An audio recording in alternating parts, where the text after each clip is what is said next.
Olá, amigos e irmãos, como vocês estão? Aqui é o evangelista Marcos Roberto Rosa e lembrando a vocês que estou gravando essas lições a pedido, tá bom?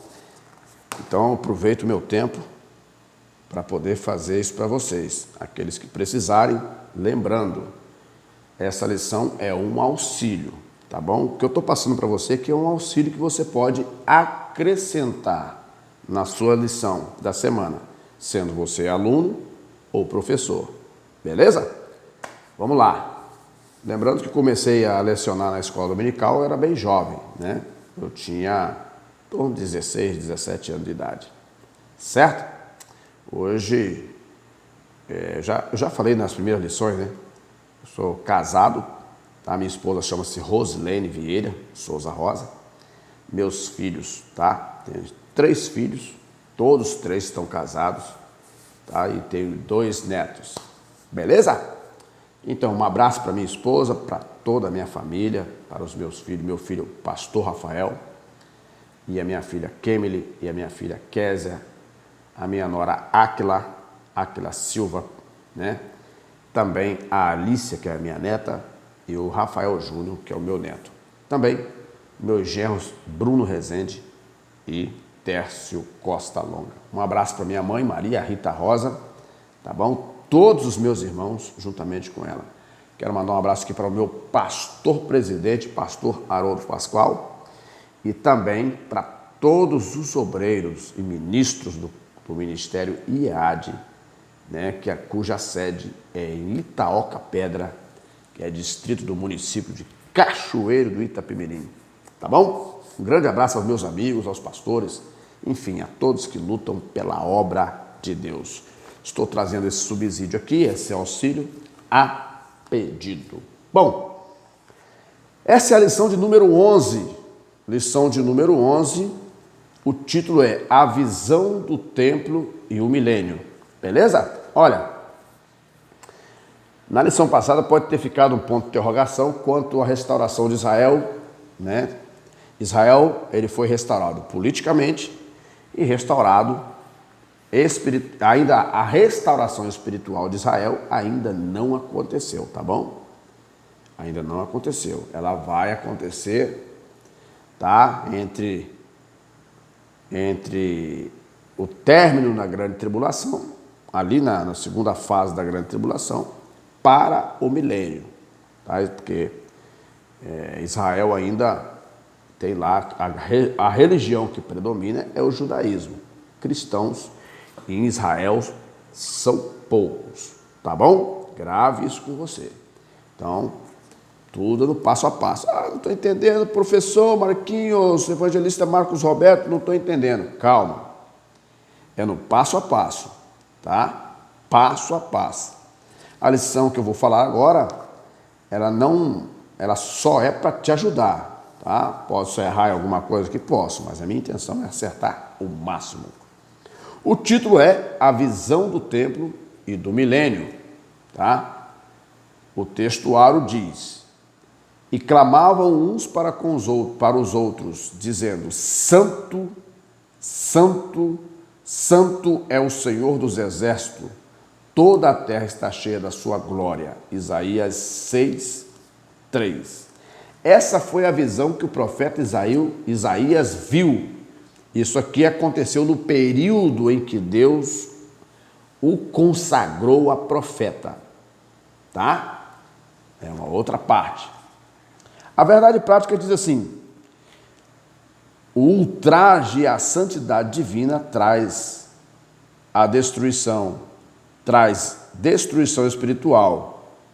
A santidade de Deus é a expressão máxima da sua glória. Bom, está dizendo aqui ultraje. Ultraje é a mesma coisa que ofensa nesse contexto de interpretação. Vamos investigar aqui para você o que significa ultraje no dicionário português. É bom você, tá? Mesmo que eu não consiga ler a lição toda, mas as informações que eu vou te passar aqui é bom você guardar com você.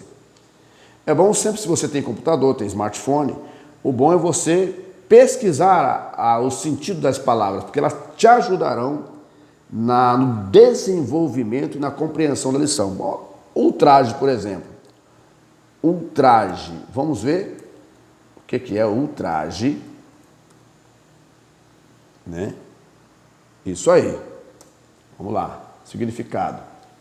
Ultraje significa ofensa. Olha só. Tá? Então você pode anotar na sua lição aí, digamos que eu seja você aí anotando. Ultraje é o mesmo que ofensa. Tá? Ofensa, afronta, desacato, entendeu? Injúria, entendeu? Calúnia, difamação. Tá? Isso eu estou falando que a ofensa está na primeira interpretação, tá? E já a questão da afirmação injuriosa a respeito de alguém ou calúnia ou difamação está na segunda interpretação. Beleza? Então, vamos ficar aqui na primeira parte. Ultraje é ofensa. Vamos melhorar o texto da verdade prática. A ofensa à santidade divina traz destruição espiritual. A santidade de Deus é a expressão máxima da sua glória. Prestou atenção? Agora, vamos à leitura em classe. Na verdade, a leitura diária é bom você ler uma leitura por dia. Tá? Igual está aqui Êxodo 40, 34, 35, é bom você ler. Qual é o tema aqui da leitura de segunda-feira? A glória de Deus se manifestou por ocasião da dedicação do tabernáculo no deserto. Então, já te deu um sentido aqui da leitura que você vai ter. Então, é bom você ler pausadamente essa leitura diária. Vamos ler aqui a leitura em classe, que você vai ler em classe com os alunos. Olha só. Está dizendo assim em Ezequiel 43, de 1 a 9. Olha só. Então me levou à porta, que olhava para o caminho do Oriente. E eis que a glória de Deus, a glória do Deus de Israel, vinha do caminho do Oriente. E a sua voz era como a voz de muitas águas. Você já esteve perto de uma cachoeira? Perto de um rio passando sobre pedras? É mais ou menos assim. A voz era como a voz de muitas águas, e a terra resplandeceu por causa da sua glória. Rapaz. Ou seja, resplandeceu porque ela ficou reluzente, clara, né? E o aspecto da visão que vi era como da visão que eu tinha visto quando vim destruir a cidade. E eram as visões como a que vi junto ao rio Quebar. E caí sobre o meu rosto. Olha, o rio Quebar é lá na Babilônia, tá? E a glória do Senhor entrou no templo, né, pelo caminho da porta, cuja face está para o lado do Oriente. O rio Quebar, vamos ver o local dele legal? Sempre surge aquela curiosidade. Rio Quebar, onde ele é? Vamos ver o rio Quebar aqui. Essas curiosidades é bom que faz você, né? Ele é em hebraico, provavelmente. Eu falei errado aqui, né? Rio Quebar, foi um antigo canal de irrigação da antiga Mesopotâmia, situado a uma pequena distância do Eufrates. Então não errei. Mesopotâmia, depois ali Eufrates, era onde foi também a antiga Babilônia. Falei certinho, né? Bora lá então, só para tirar dúvida. Pesquisei aqui no dicionário. Dicionário não, no Google, né? E levantou-me, versículo 5 do capítulo 43, e levantou-me o Espírito e me levou ao átrio interior. E eis que a glória do Senhor encheu o templo. E ouvi uma voz que me foi dirigida de dentro do templo. E um homem se pôs junto a mim, e na visão. Versículo 7.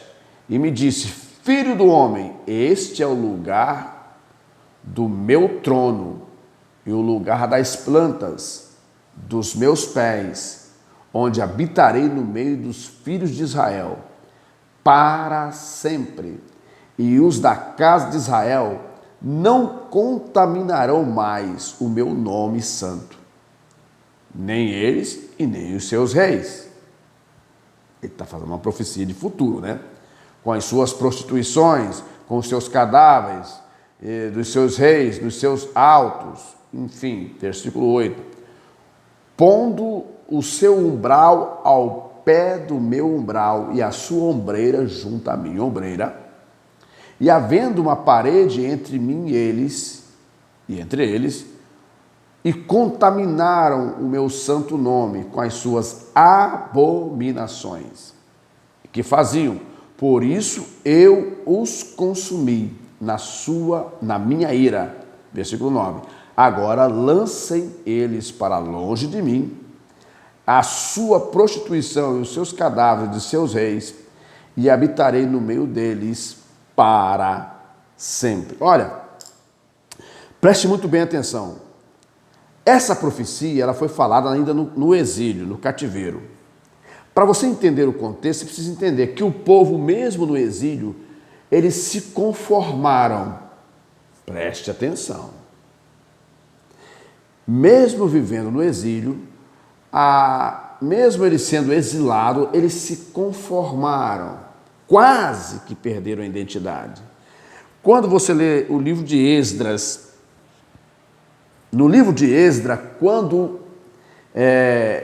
os filhos de Israel são levados de volta pela autorização de Ciro, tá? Que autorizou o retorno dos judeus para Jerusalém, para Israel novamente.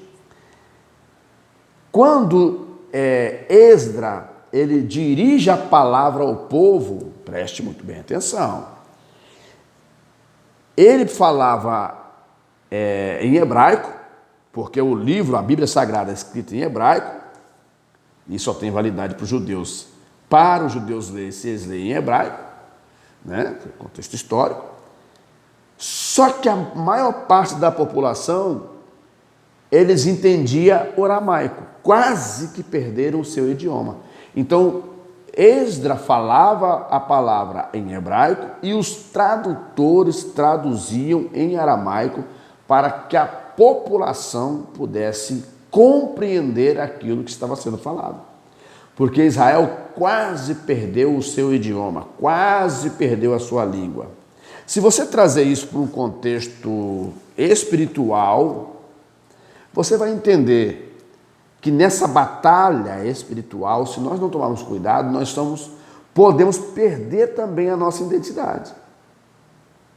Preste atenção nisso, porque a profecia ela é uma profecia de contexto social, político, econômico e espiritual.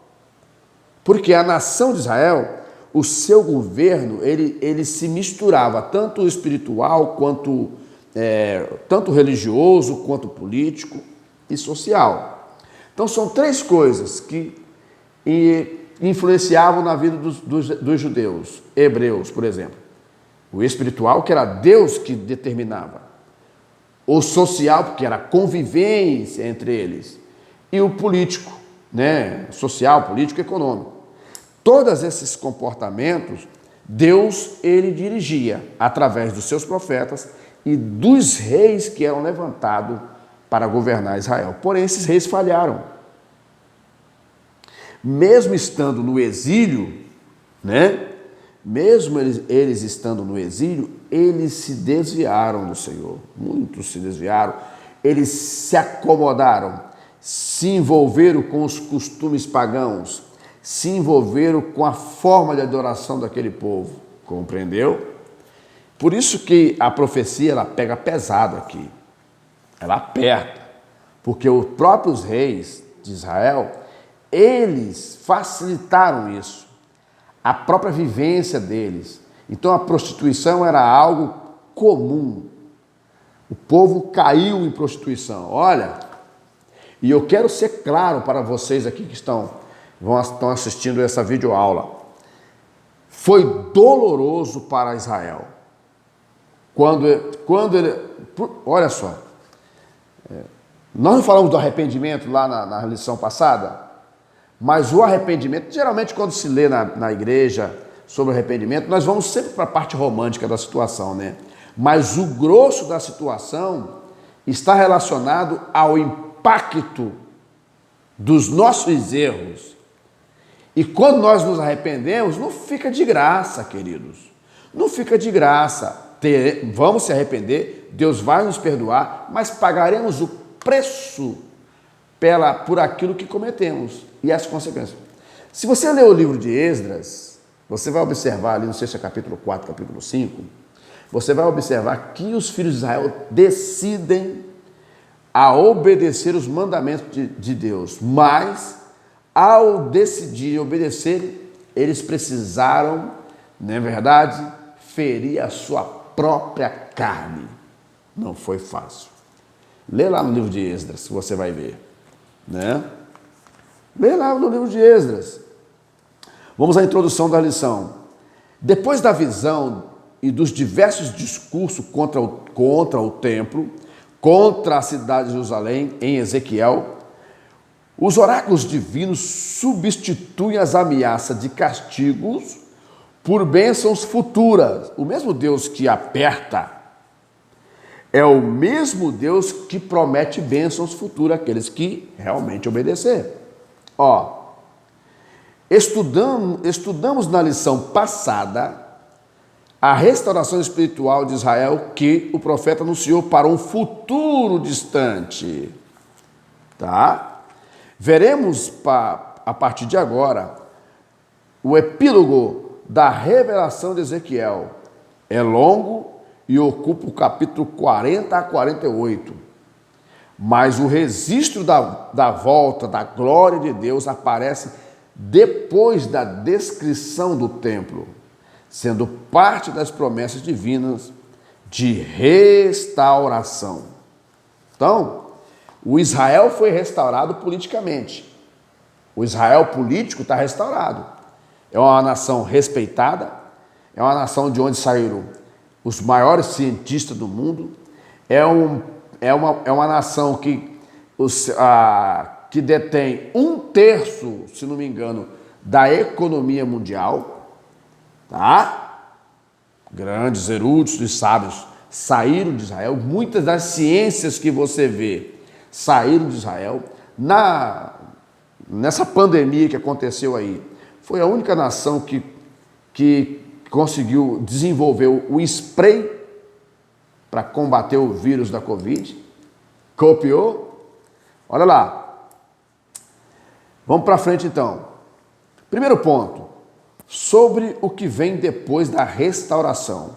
Essa parte da revelação de Ezequiel segue o mesmo padrão da sua experiência no início da sua vocação, que ocupa todo o capítulo 1, e a linguagem é a mesma da visão do capítulo 8, quando o profeta foi levado em espírito para Jerusalém e para o templo. Ou seja, quando Ezequiel é levado em espírito, em muitas das visões que Ezequiel teve, Deus precisou levar ele ao local. A visão que Ezequiel teve do local não se comparava ao local que estava destruído. Muitas das visões que Ezequiel viu, ele viu diferente do que estava no momento. Ele estava vendo coisas para o futuro. Compreendeu? Veja bem, primeiro item do primeiro ponto. Os capítulos 40 a 42 descreve o complexo do templo, com as suas áreas, espaços, dimensões, mas só no capítulo 43, de 1 a 12, que a glória de Deus aparece. Ou seja, o que está dizendo aqui? Que tudo será um processo que vem construindo de lá para cá, desde quando Israel retornou para sua terra. Não é uma tarefa fácil. Por que não é uma tarefa fácil?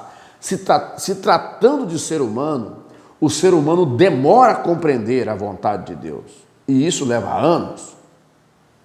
E isso traz muitos estragos, muitas dores. Pela falta de compreensão daquilo que realmente Deus quer passar, nós vamos para o caos. Nós produzimos o caos. Nós escolhemos aquilo que não deve escolher. E Israel muitas das vezes escolheu aquilo que não devia por não compreender a vontade de Deus. Por isso que os apóstolos, quando Jesus vai e eles assumem a igreja e passa a guiar a igreja dali para frente, nos primeiros 100 anos da igreja, eles procuraram alertar a igreja naquele tempo. Olha, não tem condições do Espírito compactuar com as obras da carne. Ou você é ou você não é. Deus não está dividido. Compreendeu? Israel, pelas mesmas situações, demorou a compreender. É muito comum você ver dentro da igreja pessoas que não compreenderam a sua chamada. Ficam vagando. Uns não sabem em qual lugar ficar. Ah, não estou bem nessa igreja, vou para outra. Meu ministério está travado. Ah, está isso, está aquilo. O erro está em quem? Está na pessoa. Porque quando nós temos a vontade de Deus sobre a nossa vida, nós vamos compreender o seu chamado. Nós vamos compreender por que existimos naquele processo. Nós vamos entender que nós precisamos fazer alguma coisa para poder contribuir para a boa ordem daquilo que Deus quer realmente. Senão vamos ficar vagando. Assim aconteceu com os filhos de Israel. Eles vagaram, eles não compreenderam e até agora muitos não compreenderam ainda. Preste atenção. Continuando a leitura do primeiro ponto, do primeiro item do primeiro ponto. Na descrição do templo, Ezequiel é levado à porta que olhava para o caminho do Oriente. É bonito isso aqui, né? Elegante. Quando se refere ao retorno da glória de Deus, o profeta volta a falar dessa mesma porta. Essa porta existe, né? Ela foi fechada. E tem todo um enredo sobre isso aí. Quando se refere ao retorno da glória de Deus, o profeta volta a falar dessa mesma porta. A intenção do Espírito Santo é fazer o destinatário original desses oráculos lembrar que, quando a glória de Deus se afastou da casa de Deus, foi em direção ao Oriente. Há ensinadores que poderão se aprofundar um pouco mais sobre isso, porque isso demanda tempo. Você se aprofundar nesse assunto aqui é longo. Lembra que o colega falou aqui, o escritor da lição, o comentarista da lição falou que esse tema é longo? Se eu me ater a explicar detalhadamente tudo isso aqui para você, vamos tomar muito tempo. O tempo de gravação do meu smartphone fecha em 33:10. Olha só. E que seu retorno será pelo mesmo caminho. Aí você deve conferir Ezequiel 10, 19. O que está escrito lá? Toma tempo, eu não consigo ler a lição toda para você. Ezequiel 10. O que está escrito em Ezequiel 10? Vamos ler para conferir? Vamos ler, professor. Vamos ler. Ezequiel 10, versículo 19. Vou ler apenas o 10 e o 19 só, para a gente ter uma síntese da situação. 10 e 19. A segunda visão dos querubins. Olha só. É o contexto. E os querubins que alçaram as suas asas e se levaram da terra aos meus olhos, ou seja, se elevaram da terra aos meus olhos, quando saíram e as rodas o acompanhavam, e pararam à entrada da porta oriental da casa do Senhor. E a glória de Deus, de Israel, estava no alto sobre eles. Compreender esse processo aqui, você precisa mergulhar, ser um bom leitor da Bíblia. Senão você vai se confundir. Porque toda essa amostra tem uma interpretação espiritual. Tá? Bora. Vamos partir para o segundo ponto. Segundo item do primeiro ponto. 3 observações importantes aqui. Observe que a glória de Deus, tá? Observe que a glória de Deus vinha do caminho do Oriente. Quando Ezequiel recebeu a incumbência de anunciar a destruição do templo e a queda da cidade de Jerusalém, ele viu o afastamento da glória de Deus, da glória de Jafé para o Oriente, como sinal da sua retirada do meio do povo. Olha, E não é bom. Não prestou, tá? Não prestou isso aqui. O profeta já tinha visto isso na revelação inaugural, Ezequiel 1:24. A terra resplandeceu por causa da sua glória. Isso faz lembrar da visão do profeta Isaías, Isaías 6:3, quando, lembra que eu falei lá no início? A voz como de muitas águas é uma expressão metafórica, tá? Para indicar o grande poder de Deus, Apocalipse 1:15, 14:2, 19:6. Esse ser da visão do profeta como semelhança de um homem, Ezequiel 1:26, é o Messias pré-encarnado. Olha, vimos a sua glória como a glória do unigênito do Pai, cheio da graça e de verdade. João 1:14. Olha que glória! Quando veio ao mundo na plenitude dos tempos, conforme Gálatas 4:4. Olha só como é que vai se ligando as coisas. Leia um pouco sobre a porta do Oriente. Existe essa porta oriental lá no Templo de Jerusalém, tá? Ela sai para um lado. Quando a Jerusalém foi invadida pelos árabes, tá? Essa porta foi selada. E do lado de baixo dessa porta fizeram um cemitério. Por quê? Está no contexto. Não vai dar tempo de explicar aqui. As reminências, terceiro item, a comunicação profética e a estrutura dos discursos continuam na mesma forma de atividade profética de antes, ou seja, o profeta é levado em espírito. Ezequiel compara essa visão com a de sua primeira experiência como profeta, quando Deus o chamou. Ezequiel 1:1 ou 8:3. Deixa eu ver aqui e tal. 8:3, 22, tal, 29. Estudando a lição 4, que a glória de Jafé se retirou do templo de Jerusalém como um sinal de retirada da sua presença do meio do seu povo. Depois de 14 anos da destruição da cidade santa, Ezequiel foi levado de volta. Ele estava no exílio, foi levado em visão de volta para Jerusalém. No ano 25º do nosso cativeiro, no primeiro ano, no ano 10º do dia do mês.